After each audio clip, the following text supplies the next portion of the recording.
आप देखो डेटा जो हमें क्लीन करना है। यहाँ पे एक कॉलम है order ID, order date, delivery date, customer ID, first name, last name, address, category, product, price, quantity, amount. अब इस अनक्लीन डेटा को हमें बिल्कुल क्लीन करना है। यहाँ पे बहुत सारी मिस्टेक्स हैं। देखिए यहाँ पे फर्स्ट नेम लास्ट नेम इस तरह से लिखे हुए हैं, कहीं पे प्रॉपर, कहीं पे लोअर केस में, एड्रेस इस तरह से लाइन ब्रेक कर करके लिखा हुआ है। यहाँ पे कैटेगरी में देखिए सेल्स ब्लैंक हैं, है ना, और यहाँ पे एरर भी हैं, ब्लैंक रोज भी हैं।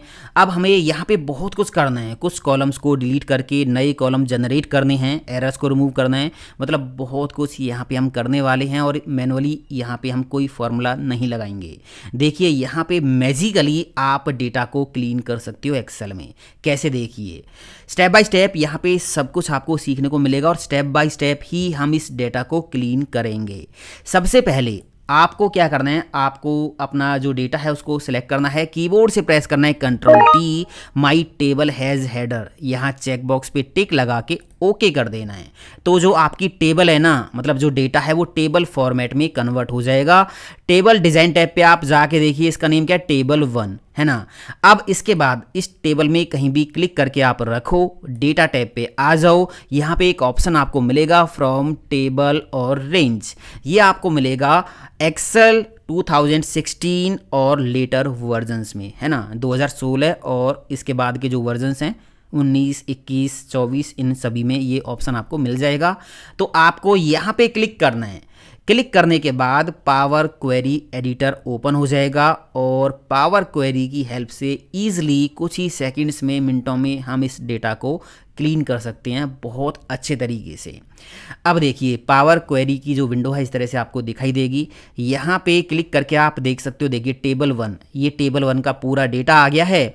आप यहाँ से इसको हाइड कर सकते हो, मैंने हाइड कर दिया ताकि यहाँ पे ज़्यादा स्पेस मिल जाए। इसके बाद यहाँ पे देखिए क्वेरी सेटिंग्स, ये एक साइड में स्क्रीन आपको दिखाई देगी। यहाँ से आप अंडू कर सकते हो, मतलब जो भी आप यहाँ पे स्टेप अप्लाई करोगे ना उनको आप डिलीट कर सकते हो। यहाँ पे अंडू के लिए Ctrl+Z शॉर्टकट की काम नहीं करेगी, यहाँ से आपको अंडू करना होगा अगर आप किसी स्टेप को रिमूव करना चाहते हो तो सब कुछ समझ में आ जाएगा। यहाँ से अगर आपने इसको क्लोज कर दिया तो फिर से कैसे आएगी ये क्वेरी सेटिंग की स्क्रीन। आपको व्यू टैब पे जाना है और यहाँ क्वेरी सेटिंग्स ऑप्शन आपको मिल जाएगा, इस पर क्लिक कर देना तो ये स्क्रीन आपकी आ जाएगी। अब देखिए यहाँ पे वही सारे कॉलम हैं जो हमारे एक्सेल के अंदर हैं, order ID, order date, delivery date, है ना, customer ID, first name last name. तो यहाँ पे सारा का सारा वही डेटा आ गया है। अब स्टेप बाय स्टेप ना हम इस डेटा को क्लीन करेंगे, बहुत कुछ यहाँ पे करने वाले हैं। स्टार्टिंग करेंगे हम ऑर्डर आईडी वाले कॉलम से। अब यहाँ पे देखिए जो है ब्लैंक रोज भी हैं, नल जहाँ पे लिखा हुआ है इसका मतलब ब्लैंक है सेल, है ना। तो यहाँ पे कुछ ब्लैंक रोज भी हैं और डुप्लीकेट रिकॉर्ड्स भी हैं। ये देखिए ये जो आईडी है ये सेम आईडी यहाँ पे भी है, तो यहाँ पे डुप्लीकेट रिकॉर्ड्स भी हैं। आपको क्या करना है, ऑर्डर आईडी के नीचे जो ये लाइन आपको दिखाई दे रही है ना, इस लाइन के ऊपर कर्सर लेके जाओगे तो इस तरह से एक छोटा सा पॉपअप आ जाता है। तो ऑर्डर आईडी के नीचे आप इस तरह से कर्सर लेके जाइए तो यहाँ पे देखिए 6 एम्प्टी जो रोज हैं यहाँ पे कितने हैं, वो 6 हैं। तो आप यहाँ पे क्लिक करोगे, यहाँ पे देखिए आपको ऑप्शन मिल जाएगा रिमूव एम्प्टी, आप इस पर क्लिक कर दीजिए। यहाँ से देखिए जो ब्लैंक रोज थे वो डिलीट हो गई हैं और आप यहाँ पे देख सकते हो नीचे टोटल जो रोज हैं वो कितने, अभी 20 रोज हैं, है ना। इसके बाद हमें यहाँ से डुप्लीकेट रिकॉर्ड्स को भी डिलीट करना है, तो फिर से आप कर्सर यहीं पे लेके जाइए और यहाँ पे ये स्क्रीन आपके सामने आ जाएगी, ये वाली जो है पॉपअप। आपको यहाँ पे जाके ऑप्शन मिल जाएगा रिमूव डुप्लीकेट, इस पर क्लिक कर दीजिए। क्लिक करने के बाद यहाँ से 2 डुप्लीकेट रिकॉर्ड्स थे वो डिलीट हो गए हैं। आप देख सकते हो टोटल कितने रिकॉर्ड हैं, 18 रिकॉर्ड्स, 18 रोज यहाँ पे बचे हुए हैं, है ना। यहाँ से इसको पकड़ के आप नीचे ड्रैग कर सकते हो और इसको आप इधर करके थोड़ा सा यहाँ पे ज़्यादा स्पेस ले सकते हो, है ना, इस तरह से। तो ऑर्डर आईडी का फंडा कंप्लीट हो गया। यहाँ से हमने डुप्लीकेट जो ऑर्डर आईडीज़ हैं उनका डेटा डिलीट कर दिया है और जो ब्लैंक रोज हैं उनको भी डिलीट कर दिया है। इसके बाद order date and delivery date की तरफ चलते हैं। ऑर्डर डेट पे आप जाके देखोगे यहाँ पे टाइम का फॉर्मेट भी ऐड है ना, ये देखिए टाइम का फॉर्मेट भी यहाँ पे ऐड है, लास्ट में 00:00 इस तरह से ऐड है। आपको क्या करना है, ऑर्डर डेट से पहले ये देखिए कैलेंडर का आइकन दिखाई दे रहा है ना, इस पर क्लिक करना है और यहाँ से डेट पे क्लिक कर देना, डेट का प्रॉपर फॉर्मेट यहाँ पे लग जाएगा। इसी तरह आपको यहाँ पे करना है, कैलेंडर पे जाके डेट सेलेक्ट कर देनी है, तो यहाँ से टाइम का फॉर्मेट हट जाएगा, डेट का फॉर्मेट रह जाएगा। अब देखिए यहाँ पे ऑर्डर डेट है, यहाँ पे डिलीवरी डेट है।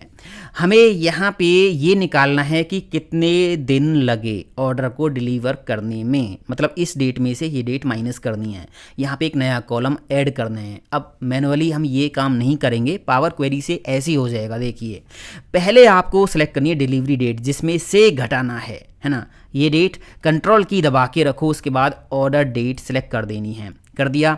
उसके बाद ऐड कॉलम वाले टैब पे जाना है, ऐड कॉलम वाले टैब पे जाना है। और आपको किस तरह का कॉलम ऐड करना है, डेट का, तो यहाँ पे डेट की ये ड्रॉप डाउन ओपन करनी है। अब देखिए यहाँ पे सबट्रैक्ट डेज का ऑप्शन मिल गया है ना, इस डेट में से ये डेट माइनस हो जाएगी और ऑटोमेटिक आपका एक नया कॉलम ऐड हो जाएगा डेटा में।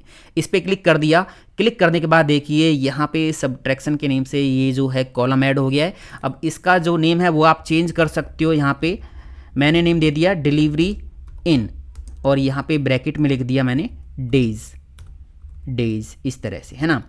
अब इस कॉलम को आप रीऑर्डर कर सकते हो, यहाँ से इसको उठा के आप आगे ले जाइए और जो डेट्स हैं उनके साथ में आप इसको लगा सकते हो। जैसे देखिए यहाँ पे मैंने लगा दिया डिलीवरी डेट के बाद यहाँ पे, है ना। अब आप देखिए ये है आपकी ऑर्डर डेट, ये है डिलीवरी डेट, है ना, ऑर्डर डेट, डिलीवरी डेट, और यहाँ पे डिलीवरी इन डेज निकल के आ गई हैं। इस डेट से इस डेट तक कितने डेज हो गए, 3 हो गए। सेकंड वाला आप देखिए यहाँ पे 2 डेज हो गई हैं। तो हमने एक नया कॉलम ऐड कर दिया है कुछ ही सेकंड्स में क्लिक करके, है ना, पावर क्वेरी से। इसके बाद यहाँ तक काम कंप्लीट हमारा है। कस्टमर आईडी में हमें कुछ नहीं करना है, फर्स्ट नेम और लास्ट नेम आप देखिए यहाँ पे क्या करना है। एक तो देखिए यहाँ पे ये जो अलग अलग केस में लिखी हुई हैं, यहाँ पे बिल्कुल स्मॉल में है, यहाँ पे प्रॉपर में है ना, यहाँ पे अपर में है, इस तरह से ये नेम लिखी हुई हैं। अब देखिए हमें क्या करना है, यहाँ पे एक फुल नेम का कॉलम ऐड करना है। अगर आप ये चाहते हो कि फर्स्ट नेम लास्ट नेम यहाँ पे रहें, साथ में फुल नेम का कॉलम भी आ जाए, तो ये कैसे करेंगे। देखिए आपको क्या करना है, पहले फर्स्ट नेम पे क्लिक किया, कंट्रोल की दबा के रखी, लास्ट नेम पे क्लिक कर दिया, दोनों कॉलम हो गई सिलेक्ट। ऐड कॉलम वाले टैब पे जाना है और आपको क्या करना है, यहाँ पे एक ऑप्शन मिलेगा मर्ज कॉलम्स का, है ना, मर्ज कॉलम्स का ऑप्शन आपको मिलेगा, इस पर क्लिक करना है। क्लिक करने के बाद यहाँ पे देखिए मर्ज कॉलम्स की ये स्क्रीन आपके सामने आएगी और यहाँ पे आपको क्या करना है, सेपरेटर करना है सिलेक्ट, मतलब फर्स्ट नेम और लास्ट नेम के बीच में क्या आपको चाहिए, हमें चाहिए स्पेस। और यहाँ आपको कॉलम का नेम देना है कि जो नया कॉलम आने वाला है उसका जो नेम है वो क्या देना चाहते हो। मैंने नेम दे दिया फुल नेम, है ना, ओके कर दिया। तो यहाँ पे क्या होगा, लास्ट में जाके आप देखिए फुल नेम का एक कॉलम आ गया है। अब कोई भी स्टेप आपको यहाँ से डिलीट करना है, मतलब अंडू करना है, फुल नेम आपको नहीं चाहिए। तो ये देखिए सारे स्टेप्स यहाँ पे लिस्ट बाय लिस्ट आते जा रहे हैं। अब जैसे यहाँ पे देखिए लिखा हुआ इंसर्टेड मर्ज कॉलम्स, है ना, आप यहाँ से इसको क्रॉस करोगे ना तो ये कॉलम यहाँ से डिलीट हो जाएगा, मतलब अंडू हो जाएगा। तो अभी मैं यहाँ पे ये काम नहीं कर रहा हूँ। हमें क्या करना है, इस कॉलम को यहाँ से उठाना है और आगे इसको लगा देना है फर्स्ट नेम और लास्ट नेम के साथ, है ना। लास्ट नेम के बाद यहाँ पे मैंने इसको लगा दिया है। अब देखिए यहाँ पे फर्स्ट नेम, लास्ट नेम और यहाँ पे फुल नेम आ गया है। अब तीनों को आपको क्या करना है, सिलेक्ट करना है, कीबोर्ड से शिफ्ट की दबा के रखी, पहले इस कॉलम पे क्लिक कर लिया, शिफ्ट की को दबा के रखो और फुल नेम पे क्लिक कर दो। यहाँ पे जो नेम है ना वो देखिए कहीं पे लोअर में, कहीं पे प्रॉपर में है, कहीं पे अपर में लिखी हुई हैं। तो आपको क्या करना है, ट्रांसफॉर्म पे जाना है, यहाँ पे फॉर्मेट का ऑप्शन मिलेगा, ये रहा, यहाँ पे ऑप्शन मिल जाएंगे कि अपर केस में ये कन्वर्ट करने हैं या लोअर केस में करने हैं या कैपिटलाइज ईच वर्ड करना है। मैंने कर दिया कैपिटलाइज ईच वर्ड, है ना। तो ये देखिए ये फॉर्मेट हो गए हैं, सही फॉर्मेट में आ गए हैं, सारे सारे एक ही केस में आ गए हैं, है ना। ये तो हो गया ये तरीका। अब मान लीजिए मुझे क्या करना है, मुझे यहाँ पे फर्स्ट नेम लास्ट नेम जो कॉलम है ना ये नहीं चाहिए। ये तो मैंने एक तरीका ये बताया कि first name last name column है, ये भी रखने हैं और साथ में एक फुल नेम का ऐड करना है कॉलम, तो वो आप ऐसे करोगे। अभी मैंने क्या किया, अंडू कर दिया, मतलब मैंने यहाँ से फुल नेम को हटा दिया, रीऑर्डर किया और इंसर्ट कॉलम, इंसर्ट मर्ज कॉलम, हमने एक कॉलम ऐड किया था ना फर्स्ट नेम लास्ट नेम का, ये स्टेप भी मैंने यहाँ से हटा दिया। अब देखिए यहाँ पे कोई भी जो है लास्ट में फुल नेम का कॉलम नहीं मिलेगा, ना ही यहाँ पे फर्स्ट नेम लास्ट नेम के साथ में है। हमें क्या करना है, फर्स्ट नेम लास्ट नेम को मर्ज कर देना और यहीं पे मर्ज कर देना है ना। ये जो फर्स्ट नेम लास्ट नेम अलग अलग नहीं चाहिए। तो पहले फर्स्ट नेम सेलेक्ट करो, इसके बाद कंट्रोल की दबा के रखो, लास्ट नेम को कर लो सिलेक्ट। राइट क्लिक करेंगे तो यहाँ पे आपको ऑप्शन मिलेगा मर्ज कॉलम्स का, इस पर क्लिक करना है। क्लिक करने के बाद यहाँ से आपको सेपरेटर सेलेक्ट करना है, मतलब फर्स्ट नेम और लास्ट नेम के बीच में क्या चाहिए आपको, मुझे चाहिए स्पेस, और यहाँ पे आपको कॉलम का नेम क्या लेके आना है, मैंने नेम ही लिख दिया, ओके कर दिया। तो अब देखिए यहाँ पे फर्स्ट नेम लास्ट नेम का कोई कॉलम नहीं है, वो दोनों एक ही कॉलम में मर्ज हो गई हैं, यहाँ पे देखिए, है ना। इतना काम हो गया कंप्लीट। इसके बाद देखिए एड्रेस, यहाँ पे क्या है, यहाँ पे लाइन ब्रेक कर करके किसी किसी सेल में एड्रेस इस तरह से लिखा हुआ है, हमें ये प्रॉपर एक ही लाइन में चाहिए। कॉलन कर लेंगे सिलेक्ट, राइट क्लिक करेंगे, यहाँ पे ट्रांसफॉर्म का ऑप्शन मिलेगा ये रहा, और यहाँ पे जाके क्लीन पे क्लिक कर देंगे। ये देखिए मैजिक हो गया, है ना, सारा का सारा डेटा यहाँ तक क्लीन हो गया है। इसके बाद आगे जाएंगे तो यहाँ पे देखिए हमें यहाँ पे क्या करना है, इस सेल में इलेक्ट्रॉनिक्स लिखा हुआ है, नीचे वाले सेल ब्लैंक है, मतलब यहाँ पे भी इलेक्ट्रॉनिक्स का ही डेटा है। यहाँ पे कंप्यूटर है, नीचे वाले सेल ब्लैंक हैं, इसका मतलब इन नीचे वाले सेल्स में भी कंप्यूटर का डेटा है। इसी तरह यहाँ पे भी सेल ब्लैंक है, यहाँ पे भी कंप्यूटर का डेटा है। हमें डाउन फिल करना है, अभी इलेक्ट्रॉनिक्स है तो नीचे वाले सेल में भी इलेक्ट्रॉनिक्स फिल करना है ना, ये तो हो गया डाउन फिल। अगर अप फिल करना होता तो स्टोरेज यहाँ पे है, यहाँ पे भी स्टोरेज और स्टोरेज लेके आनी होती, तो ये हो जाता अप फिल। अभी हमें डाउन फिल करना है, तो हम क्या करेंगे, कॉलम को कर लेंगे सिलेक्ट, राइट क्लिक करेंगे, फिल पे जाएंगे और यहाँ डाउन का ऑप्शन मिलेगा, डाउन पे क्लिक कर देंगे। ये देखिए मैजिक हो गया, है ना। कितनी आसानी से पावर क्वेरी में हम सारे काम स्टेप बाय स्टेप करते जा रहे हैं। यहाँ पे देखिए, यहाँ पे नेम्स में आगे पीछे स्पेस दे रखे हैं, है ना, बाकी प्रॉपर लोअर अपर केस में इस तरह से लिखे हुए हैं। इसको क्लीन करना है तो फिर से कॉलम को करेंगे सिलेक्ट, राइट क्लिक करेंगे और यहाँ पे आपको ट्रांसफॉर्म पे जाना है और ट्रिम का ऑप्शन मिल जाएगा, क्लिक कर दीजिए। क्लिक करने के बाद ये देखिए डेटा क्लीन हो गया। आपको केस चेंज करना है तो ट्रांसफॉर्म पे जाके कैपिटलाइज ईच वर्ड कर दीजिए, ये देखिए केस भी चेंज हो गया। इसके बाद आगे चलते हैं, यहाँ पे देखिए जो अमाउंट है ना, यहाँ पे कहीं कहीं पे एरर है, ये देखिए एरर है।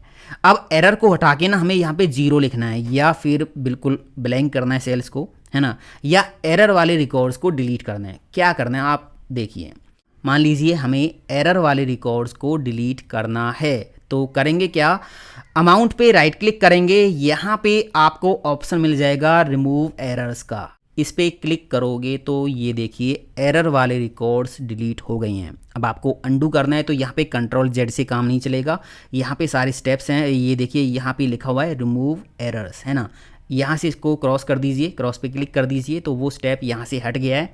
तो इस तरह से आप एरर वाले रिकॉर्ड्स को डिलीट कर सकते हो। अब मान लीजिए आपको डिलीट नहीं करने, आपको जो है एरर रिप्लेस करने हैं, तो आप यहाँ पे राइट क्लिक करोगे, यहाँ पे ऑप्शन मिलेगा रिप्लेस एरर्स, है ना, इस पर क्लिक करोगे। क्लिक करने के बाद ये कह रहा है कि एरर की जगह पे क्या लेके आना है आपको, तो मैंने यहाँ पे टाइप कर दिया 0, ओके कर दिया। तो अब देखिए यहाँ पे एरर की जगह पे 0 आ गया है लिखा हुआ, है ना। इसी तरह यहाँ पे देखिए क्वांटिटी में, जहाँ पे क्वांटिटी नहीं है वहाँ पे NA लिखा हुआ है, अब NA हटाना है, हमें सेल को ब्लैंक रखना है या 0 टाइप करना है, तो आप क्या करोगे, NA को रिप्लेस हम कर देते हैं, कॉलम को करोगे सिलेक्ट। इसके बाद क्या करोगे, इसके बाद आप जाओगे ट्रांसफॉर्म के अंदर और यहाँ पे आपको ऑप्शन मिलेगा रिप्लेस वैल्यूज़ का, इस पर क्लिक करोगे तो यहाँ पे 2 ऑप्शन है, replace value, replace error. Replace value पे क्लिक करना है। क्लिक करने के बाद यहाँ पे क्या वैल्यू है जो आपको रिप्लेस करनी है, NA। रिप्लेस विद में मैंने कुछ नहीं लिखा है, ब्लैंक है, ब्लैंक से रिप्लेस करना है, ओके कर दिया। NA ब्लैंक से रिप्लेस हो गया है, NA जहाँ पे लिखा था वहाँ पे सेल ब्लैंक है। तो हमारा काम हो गया है क्लीनिंग का, ये देखिए पूरा डेटा हमारा क्लीन हो गया है। अब इसको वापस एक्सेल में इंपोर्ट करते हैं। कैसे करेंगे देखिए, ये सारा काम कर लिया आपने, यहाँ पे बहुत सारे और भी ऑप्शन दे रखे हैं, आप बहुत कुछ और भी कर सकते हो, है ना। तो हमारा यहाँ पे क्लीनिंग का काम हो गया है। वापस डेटा एक्सेल में इंपोर्ट करते हैं तो आपको होम पे जाना है, यहाँ पे क्लोज एंड लोड का ऑप्शन मिलेगा, क्लोज एंड लोड पे क्लिक कर देना है। क्लिक करने के बाद आपकी जो सीट है इसमें टेबल 1 के नेम से अलग से एक टेबल आ जाएगी, ये देखिए, और ये डेटा जो है क्लीन होके इस टेबल में आ गया है। आपको क्या करना है, टेबल में क्लिक करना है। टेबल डिज़ाइन पे जाना है, कन्वर्ट टू रेंज पे क्लिक करके ओके कर देना है। इसके बाद थोड़ा सा इसको फॉर्मेट कर लेना है, जैसे मैंने ये रेंज सेलेक्ट की है और मैंने यहाँ से कर दिया नो फिल और यहाँ से लगा दिया बॉर्डर, है ना। ये देखिए, तो ये है क्लीन डेटा और ये है रॉ डेटा। हमने इस रॉ डेटा को ना पावर क्वेरी की हेल्प से कुछ ही मिनटों में जो है बिल्कुल क्लीन कर दिया है ना। आप ये सीख लोगे ना पावर क्वेरी जो हमने यहाँ पे परफॉर्म किया है, जो स्टेप्स पावर क्वेरी से, तो आपको कुछ ही सेकंड्स लगेंगे, मतलब ज़्यादा से ज़्यादा 1 या 2 मिनट लगेंगे इस डेटा को इस तरह से क्लीन करने में। आप ये ट्रेनिंग फाइल डाउनलोड कर लीजिए, लिंक डिस्क्रिप्शन